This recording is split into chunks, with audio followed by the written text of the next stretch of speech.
আলাইকুম ও রহমতুল্লাহি আবরকাতুহু। প্রত্যেককে জানায় আন্তরিক শুভেচ্ছা এবং অভিনন্দন। আমাদের আরবিতে যে অষ্টম মাস চলছে, এই মাসটার নাম হচ্ছে শাবান মাস। এই শাবান মাসে 14 এবং 15 তারিখে আমরা রোজা রাখি। এটা নফল ইবাদত এবং নফল ইবাদত হিসাবে আমরা রোজা রাখি এবং 14-15 দিবাগত রাতে আমরা রাত্রি জেগে জেগে ইবাদত বন্দেগী করি এবং এই শবে বরাতে প্রত্যেকটা বাড়িতে কোরআন শরীফ পড়ানো হয় এবং আহলে সুন্নাতুল জামাতের মানুষ তারা হালুয়া রুটি করে মুস্তাহাব হিসাবে। এই জিনিসগুলো আহলে সুন্নাতুল জামাতের মানুষ করে। আর যাদের কি জ্বলন শুরু হয়, যাদের দেখে সহ্য হয় না, কিছু আহলে হাদিস লামাজাবি, কিছু দেওবন্দি, কিছু মসজিদে ইমাম, কিছু আলেম রয়েছে, সবাই নয়, কিছু কিছু যারা আহলে হাদিসের সঙ্গে যারা সম্পর্ক, তাদের ফতোয়া নিয়ে এরা বক্তব্য দেয়, তাদের ফতোয়া গ্রহণ করে এরা বক্তব্য দেয়। ওই সমস্ত বক্তা যারা রয়েছে, যেমন ইয়াসিন সাহেব যেমন রয়েছে, মুমতাজুর রয়েছে, এইরকম যেমন মিজানু আজহারি রয়েছে, এইরকম কিছু আহলে হাদিস বক্তা এবং কিছু তাদের সঙ্গে যুক্ত হয়ে যারা প্রতিনিয়ত ফতোয়া দিচ্ছে যে শবে বরাত মানে রোজা রাখা বলে কিছু নেই, রোজা নেই, এই রকম বক্তব্য দিচ্ছে। আমরা ওই সমস্ত বক্তব্যগুলোকে আমরা প্রাধান্য দিই না, কারণ তারা হচ্ছে ইমান চোর, তারা মানুষের ইমানকে নষ্ট করে দিচ্ছে। এই জন্য তাদের বক্তব্য আমাদের কাছে কোনো গ্রহণযোগ্যতা নয়। কারণ আমরা যে আজকে হচ্ছে সোমবার, যারা রোজা রাখতে ইচ্ছুক আপনারা প্রত্যেকে আজকে আপনার সেহরি খাবেন এবং মানে মঙ্গলবার এবং বুধবার দুটি রোজা হবে। তো আজ থেকে আপনারা মানে কি সেহরি খাবেন, আজ থেকে শুরু করবেন।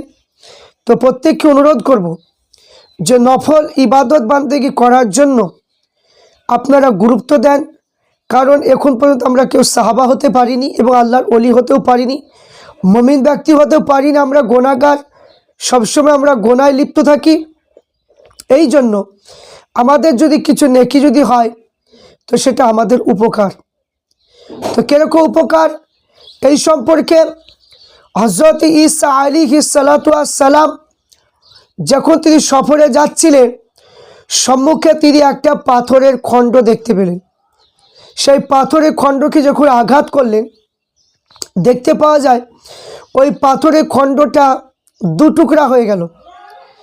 যেই না দু টুকরা হয়ে গেল, সঙ্গে সঙ্গে ওই পাথরের খণ্ড থেকে একটা বৃদ্ধ মানুষ বেরিয়ে আসলো। তার সামনে একটা আঙ্গুরে একটা গাছ ছিল। আল্লাহ পাক তাকে রিজিক হিসাবে সেটা দিত, সে খেত। তো এমন সবাই তো জিজ্ঞাসা করে, তুমি কতদিন থেকে এখানে আছো? তো বলে 400 বছর ধরে।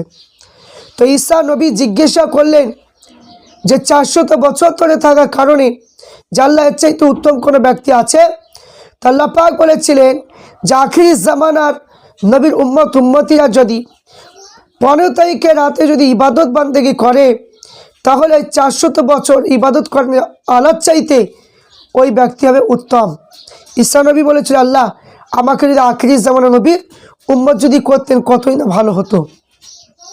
তো এত ফজিলত রয়েছে শবে বরাতে। আর ওই সমস্ত 72 ফেরকার আলেম ওলামা এরা বলছে যে না, শবে বরাতে রোজা বলে কিছু নেই, ইবাদত বলে কিছু নেই। এরা নিজের মন গড়া কথা বলছে। তো সাধারণ মানুষগুলোকে বলবো যে তাদের কথা শুনবেন না তাদের আকাবিদদের কথা শুনবেন, আপনারা নিজে ঠিক করুন। এই যে খুতবাতুল আহকাম, এই খুতবাতুল আহকাম দেওবন্দীদের আকাবিরের লেখা, আশরাফ আলী থানভী সাহেবের লেখা কেতাব। এই আশরাফ আলী থানভী সাহেবের কেতাবে এই যে খুতবাতুল আহকাম, এই কিতাবের মধ্যে আপনার বলেছেন যে রোজা রাখার কথা। যে 15 তারিখে রোজা রাখার কথা, এই খুতবাতুল আহকামের মধ্যে বলেছেন, পৃষ্ঠা নম্বর হচ্ছে 116 পৃষ্ঠা। এখানে খুতবার মধ্যে বর্ণনা করেছেন যে রাসূলুল্লাহ বলেছে, যখন শাবানের 15 তারিখ হবে তোমরা রাত্রি জাগরণ করিও এবং রাত্রিবেলা নফল ইবাদত করে এই দিনে দিবসে রোজা রাখিও। কারণ এই দিন সূর্য অস্ত পর যে আল্লাহ পাক দুনিয়ার নিকটতম আসমানে অবতরণ করেন এবং বলতে থাকে যে কে আছো ক্ষমা প্রার্থী, আমি তাকে মাফ করে দেব, কে রিজিক প্রার্থী আছো, আমি তাকে রিজিক দেব। কিন্তু এখানে তাহলে আশরাফ আলী থানভী সাহেব তিনি যে কিতাবটা লিখলেন আহকামুল মানে খুতবাতুল আহকাম, তাহলে এই যে খুতবার বই যেটা অনেক মসজিদে খুতবা দেওয়া হয়, 60 খুতবা যাকে বলা হয়, তাহলে আশরাফ আলী থানভী কি তাহলে তিনি ভুল লিখলেন? তিনি কি হাদিস সম্পর্কে জানতেন না? তিনি তো দেওবন্দীদের বড় আকাবি, তাকে মুজাদ্দিদ বলা হয়, তাহলে তিনি লিখলেন তাহলে তিনি এদের থেকে কি তিনি অশিক্ষিত ছিলেন? যারা রোজা রাখতে দিচ্ছে না, সাধারণ মানুষ তাদের কথা শুনে রোজা রাখছেন না, তাদের উভয়কে আমি বলছি, তাহলে এরা কি তাহলে অশিক্ষিত ছিল? আপনার জবাব দেন। কখনো অশিক্ষিত ছিল না। তারপরে আপনাকে আর একটি কিতাব দেখাবো, যেটা হলো যে আপনার বেহেশতির জেওর। এই কিতাবটা হচ্ছে আশরাফ আলী থানভীর লেখা কিতাব। এই বেহেশতির জেওরে এখানেও আপনার এই বেহেশতির জেওরের মধ্যে লেখা আছে, 260 পৃষ্ঠার মধ্যে লেখা আছে, এখানে হাদিস তুলে ধরা হয়েছে যে আপনার শাবানের 15 তারিখ রাতে সারা বছর হায়াত, মৌত, রিজিক, দৌলত লেখা হয়। বান্দাদের আমল ওই রাতে আল্লাহর সমীপে পেশ করা হয়। তা আল্লাহ রসুল নিজে উম্মতকে উপদেশ দিয়ে গেছে, শাবানের 15 তারিখে রাতে তোমরা জাগ্রত থেকো, আল্লাহ ইবাদত করো, দিনে রোজা রাখো। তাহলে এবার আপনি কি বলবেন? তাহলে আশরাফ আলী থানভী তাহলে কি অশিক্ষিত ছিল? আপনার জবাব দেন। তো সে কি হাদিস কোরআন জানতো না? তাহলে এখানে আশরাফ আলী থানভী তার কিতাবের মধ্যে লিখেছেন, আর যারা বলছে যে শবে বরাতে রোজা বলেই নেই, এরা হচ্ছে মূর্খ, এরা হচ্ছে অশিক্ষিত। কারণ এদেরকে যারা বড় আলেম মনে করবে তার মতো অগ্র আর কেউ হবে না।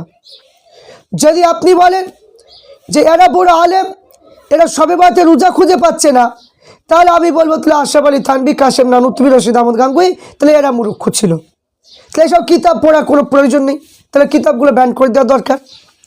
আর একটা দেখব, দেওবন্দীদের বিখ্যাত একজন আলেম আল্লামা শিবলি নৌমানি, তিনি লিখেছেন সিরাতুন নবী। এই সিরাতুন নবী এই কিতাবের মধ্যে শবে বারাত সম্পর্কে সুন্দর বর্ণনা দিয়েছে, যে শবে বারাতের সুন্নাত এখানে বলেছেন যে 14 শাবান রাতে কবরস্থানে গিয়ে মৃত মুসলমানের জন্য দোয়া মাগফিরাত করার সুন্নাত। তিরমিজি শরীফের হাদিসের মধ্যে আছে, আয়েশা সিদ্দিকা বলে, একদা রাত্রিতে আমি রসুল পাককে আমি পেলাম না, এবং সন্ধ্যে বের হলাম, দেখি জান্নাতুল বাকি নামক মানে গোরস্থানে অবস্থান করছে। আমাকে দেখে তিনি বলে, আয়েশা তুমি কি মনে করেছো যে আল্লাহ রসুল তোমার প্রতি অবিচার করেছে? তো আয়েশা সিদ্দিকা বললেন যে বলেন আমি বলে, ইয়া রাসূলুল্লাহ, সত্যি আমি ধারণা করেছিলাম আপনি হয়তো অন্য কোনো বিবির ঘরে গিয়েছেন। এবং আল্লাহ রসুল বলল যে আল্লাহ তাআলা অর্ধ শাবান রাত্রিতে নিকট মানে আকাশ অবতীর্ণ হন, কালব গোত্রের শেষ পালে মানে কি পশম পরিমাণ অধিক মানে গুনাহগারকে আল্লাহ পাক ক্ষমা করে দেন। তো শাবান মাসে বেশি রোজা রাখা সুন্নাত। তো আয়েশা সিদ্দিকা বলে রাসূল রোজা রাখতেন এবং দেখেছি, এবং 14 শাবান দিবাগত রাতে নামাজ পড়া, পরের দিন রোজা রাখা সুন্নাত। এবং ইবনে মাজাহ শরীফে হযরত আলী বলে, আল্লাহ রসুল বলে যখন অর্ধ শাবানে আগমন করবে এই রাত্রে তোমরা নামাজ পড়বে, দিনে রোজা রাখবে, এবং এই রাত্রি নামাজ পড়া, কবর জিয়ারত করা, দিনে রোজা রাখা লাইলাতুল বারাতের বিশেষ আমল। তাহলে এবার আপনি কি বলবেন? তাহলে এখানে আত্মীয় স্বজনের জন্য কবর জিয়ারত করা শবে বরাতের দিনে, এবং গরিব মিসকিনকে দান করার জন্য মানে টাকা পয়সা হোক যা কিছু হোক, এবং আপনি হালুয়া রুটি আপনি করে দিতে পারেন, কোনো অসুবিধা নেই। কিন্তু এখানে বেদাত বলে কোনো জিনিস এখানে শবে বরাতের মধ্যে নেই। তবে সেই দিনে আতশবাজি বা মানে ফটকা বাজানো, গান বাজনা, বিভিন্ন রকম এইগুলো কিন্তু মোমবাতি জ্বালানো, কবরে গিয়ে ধূপকাঠি ধরানো, এইগুলো নিষেধ। এইগুলো আহলে সুন্নাত ওয়াল জামাত কখনো সাপোর্ট করেনি, এইগুলো হচ্ছে বেদাত, চলবে না। তাহলে ফুরফুরা শরীফের কিতাবের মধ্যে যে লেখা আছে শবে বরাতের রোজা সম্পর্কে আমরা সেই অনুযায়ী আমল করে আসছি, আমল করব ইনশাল্লাহ। কিন্তু যারা বলছে শবে বরাতের রোজা বলে কিছু নেই, তাদের জন্য এই কথাটা তুলে ধরলাম। তাদের কিতাবের মধ্যে রয়েছে, তাহলে সাধারণ মানুষকে যারা রোজা রাখতে দিচ্ছে না, যারা বলছে যে রোজা নেই, যারা মানে কবরজাত করা চলবে না বলে ফতোয়া দিচ্ছে, তাহলে সাধারণ মানুষগুলোকে বলবো আপনারা তাহলে এই সমস্ত আলেম তাহলে বড়, তাহলে আকাবির যারা রয়েছে তারা তাহলে ছোট, তাদের কিতাব ব্যান করে দেওয়া উচিত। তো এখানে বোঝা গেল না, যারা আকাবির তারা হচ্ছে বড় আলেম, এরা হচ্ছে মূর্খ, এরা মানুষের ইমান লুটছে, ইমান চোরে দেখে বলা হয়। তো এদের কথা শুনে আপনারা এই মূল্যবান রাত্রিটা কখনোই নষ্ট করবেন না। তাই বাড়িতে হোক যেখানে হোক আপনার ইচ্ছা মানে নামাজ পড়বেন, দিনের বেলা রোজা রাখবেন। তবে রোজা কিন্তু দুটো করবেন, একটা রোজা করবেন না, কারণ একটা রোজা ইহুদিরা করে, এই জন্য আল্লাহ রসুল দুটো রোজা রাখার কথা বলা হয়েছে, দুটি রোজার কথা বলেছে। তাই যা রোজা করবেন, আজই কি আপনারা মানে সেহরি খাবেন, মঙ্গলবার এবং বুধবার দুটো রোজা হবে। প্রত্যেককে অনুরোধ করবো আপনারা এই রোজা রাখবেন, কোনো ইমাম চুরের কথা শুনবেন না, কোনো যারা এই বিরুদ্ধে কথা বলবে তাদের কথা শুনবেন না। যদি কোনো কিছু যদি জানা প্রয়োজন হয়, হাদিসের যদি প্রয়োজন হয়, আপনার কমেন্ট বক্সে লিখুন, আপনাদেরকে যথেষ্ট আমরা সহায়তা করব। যা আছে কি না তাদের কিতাব থেকে আপনাদেরকে মানে PDF সহকারেও দেওয়া হবে, কিন্তু রোজা আপনারা কেউ ছাড়বেন না।